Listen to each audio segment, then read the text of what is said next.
পরকিয়া করতে গিয়ে ধরা খেয়ে এখন কি করতেছে? খারাপ কাজ করার আগে কি মনে ছিল না? এখন দেখুন এলাকাবাসীর হাতে ধরা খেয়ে মেয়েটি কি করতেছে।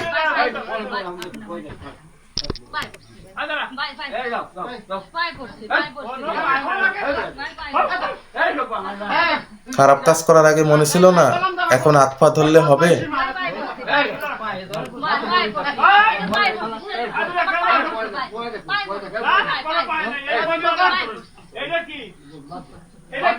আর ওই বিচারটা কেমন করতেছে, দেখেও মজা লাগে।